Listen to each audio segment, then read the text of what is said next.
So what's up to all the bass players out there? Shut this AC off. Yeah.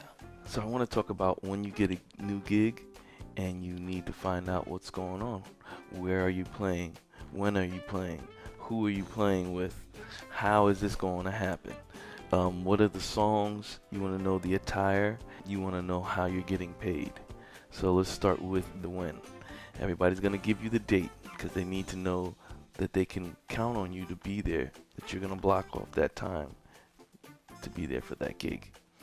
Now, it might be one date, it might be multiple dates. You need to find out for sure. And if they have a confirmation, they may not have a confirmation yet. They're in talks. You also need to know the load-in time. That's the latest that you need to be there to bring in your equipment. Now, this load-in time just means you bring it into the building. You might not set it up yet.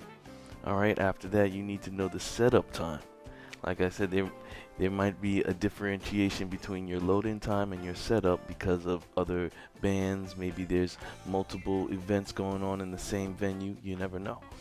After that, you want to go over what is the sound or line check. The difference is a line check is just literally making sure that they have sound. They're not checking the volumes. A sound check is where they check the volumes of the mix between the vocals and the mix between the drums and the band and so forth. After that, you need to know the set times. That's normally a gig is usually about 4 hours. You do about 3 50-minute or 60-minute sets. So they'll have 3 sets usually. And it'll be like, all right, 9 to 9:50 or 10 p.m. When you get a 15 or 30-minute break, then it'll be 10 or 10:30 or 10 or 10:30 rather to 11:30 or whatever it is. Okay, and then you have, after your set times, you have your loadout times. Sometimes you have other bands going on or other events in the building. It might be like at a wedding, and there's other moving parts, so they need to kind of get out the way. Next, we're gonna go to where. Where am I playing? First off, you need to know the address. Let's start with there. Where am I playing? What's the address?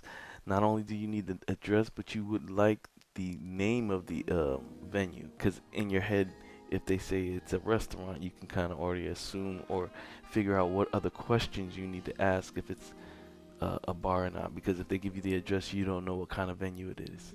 So you need to know what kind of venue it is and the name of the venue. So we have the name of the event. What is the event being called? I want to know what I'm there for. It'll also give you an understanding of what kind of vibe the whole event is going to have. Is it a dancing thing? Is it a wedding? Is it a bar? Is it just somebody's background music for a cocktail hour? You know, those things are very helpful to know. It also just gives you kind of an expectation of how you're supposed to behave yourself at these types of events. Also, you want to know, like I said, the room of the event. There might be a bar that has multiple stages sometimes, or multiple areas that you can a performing artist. So you need to know if it's a separate room, or you need to know what section of the building is it going to be. Is it the back section? Just a heads up on that. But a lot of times you don't have to ask that up front. You can ascertain that when you get on site. But clarity up front, it just lets them know that you're serious about what you're doing and that you don't want to have any issues when you get there. Rather than having to find the room, you could just ask, I need this room or this area, and they can lead you right there without that extra 3-5 minutes of figuring it out.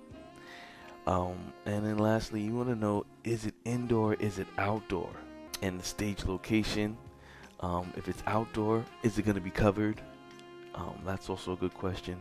All right, moving forward, we want to know who's this artist that you're playing with. Have you maybe someone that's calling you to play the gig is not the artist themselves. It might be the manager or a friend or one of the band members, and they're just trying to see if you have time available on that same date.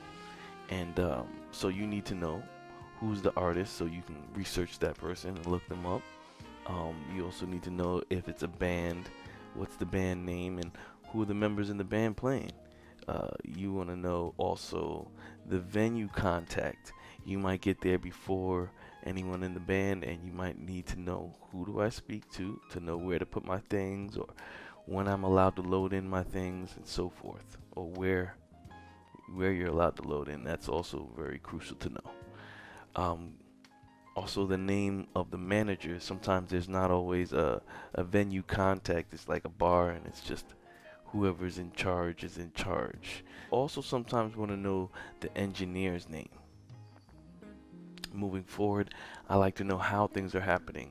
If there is no engineer, which a lot of times there isn't, I like to ask about electricity. How far is it from the stage? How many outlets do you have? Let's say they don't have a PA system. I I'm gonna want to know how much different lines they have. If I have a large band and I need to bring my own PA system, that means I have a PA system drawing power. I got guitar amp drawing power, bass amp drawing power. It might be a keyboard amp drawing power too, and then the speakers that have to project that sound drawing power. That's a lot of power. You might not be able to cut it with two outlets on the same line. You need separate lines a lot of times.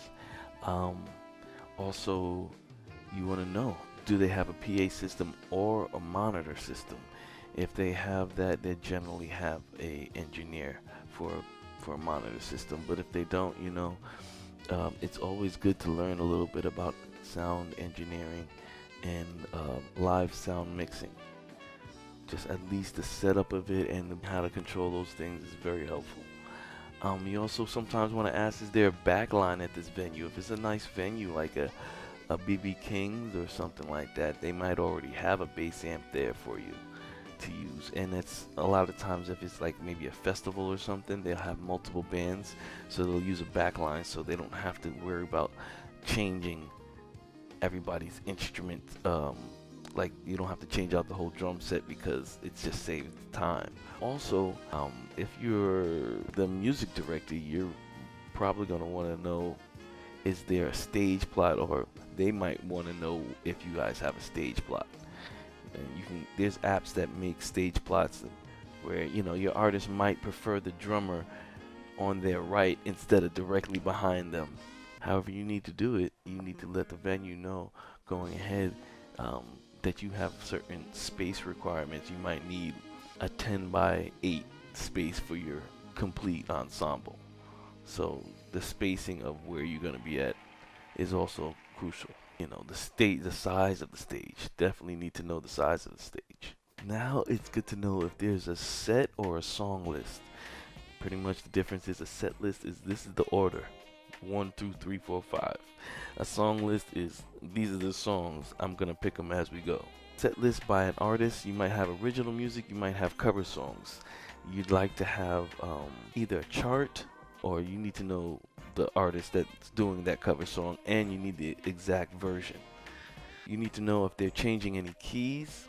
Sometimes they'll do a song and forget that they changed the key. They've been doing it in this key for so long, they forgot that's not the original key. That happens often. You also need to know, do they have any medleys, any songs that have any special intros or outros where they created their own music to tie songs together, or begin the set or end the set. So those are good questions, and obviously you need to know if they have charts. I'll say it again.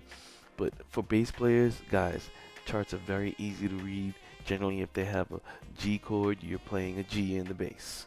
Only time that changes is if it's a G slash, and whenever it's a slash, that lower note is the bass note. So you'll see it like G over B. That's an inverted chord. Sometimes you'll see G over B. Either way, you're gonna put the B in the bass. Also understanding major and minor. G, M, or G dash means G minor. If you just see a G, that means G major.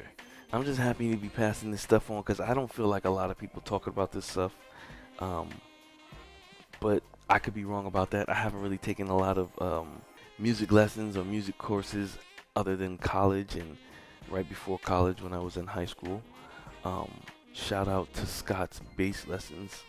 I was actually looking into doing lessons with him, and I accidentally signed up for it. I must have been like 2, 3 o'clock in the morning that I'm looking at his website, and somehow I accidentally signed up for it, and they charged my credit card, and I was like, oh God, I didn't mean to do that, and they got me a refund, and I appreciate you guys for that. Also, shout out to Derek Bass Lessons. That dude is a beast. You should definitely check out his videos. He is a technician and he's clean. That's one thing I really need to work on. My clean notes and speed. Continuing forward, we're going to talk about attire. Now, the type of gig is going to tell you what type of attire you're going to be wearing. Is it a bar? Can I wear jeans? Can I wear shorts? You might be at a bar, but it's a special occasion. You might not be able to get away with the shorts. You know, you need to know these things, and it's just helpful to keep the band as a unit or the group of performers as a unit, because you might not always be playing a simple band gig. You might be playing with the dancers. You might be backing up dancers, and they want you to have certain colors on so everything vibes together. I had one artist. She used to bring in a fashion designer, and we'd be dressed to the nines. I remember feeling good about it because I'm from church. I love to dress up. Shout out to Jade De La Fleur. And so yeah, attire is very big. That's also good to know. Is there an area where I can put my personal items that's safe, and I don't have to worry about locking into my car and going back to my car just to get something, whether it be my chapstick or whatever the case is. You don't always want to put things in your pockets. Also, things bulging out of your pockets while you're playing is not a good look. Also, when you're playing, you should not have your phone on top of your amp. That is a big no-no. If you need to do that, you generally want to put it on airplane mode. I'm sure people do it all the time, but sometimes it's causing interference and you don't even know it. Alright, and lastly, you want to talk about pay. Oh, that is a touchy topic sometimes. Generally, I want to say you should be getting at least $200 for 3 sets. 3 1-hour sets. It really depends on what you're playing, who you're playing with, and how well you play. And how well you play is really just how clean you are. Nobody's asking for you to do any riffs or tricks and all that stuff. A good bass player holds down the pocket and gets paid well for doing that. The best pay is the ones that can come out of the pocket and do it without messing other people up or messing themselves up. Really. I've had people ask me to sing one song and offer to pay me anywhere between $50 and $100. There's been times where you do one set and you might get $200. I've done cocktail hours for like fundraisers for like black tie events. For like that type of event, we made like $150 for 1 hour of playing jazz, and you just sit down and read your charts. Let's say it's an original artist, closer to like 100 to 150 an hour if they can.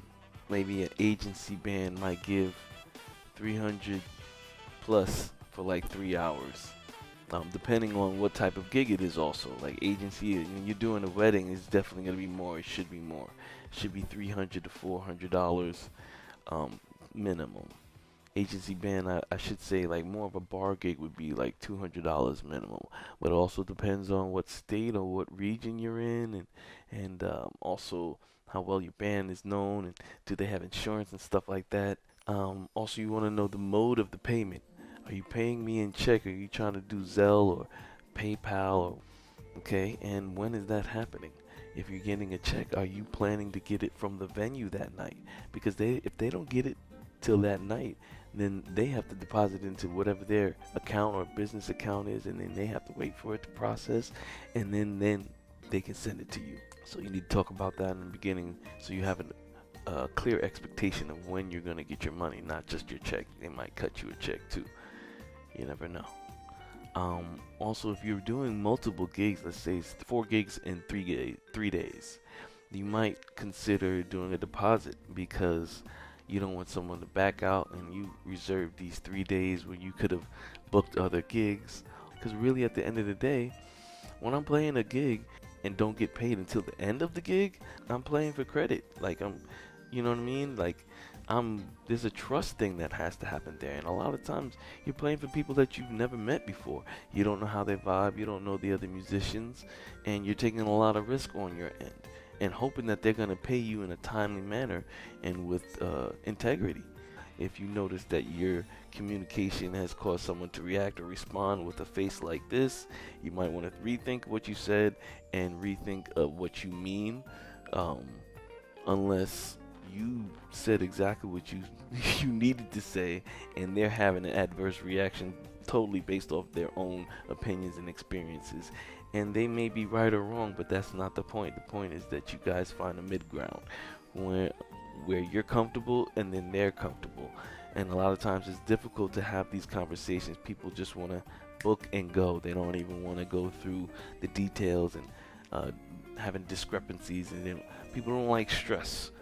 But sometimes for you to have the standard of playing and the expectations that you need for you to perform well, or that's how I feel, I need to ask these questions and communicate these things.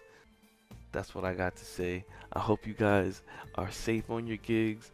Um, I hope that you communicate these things well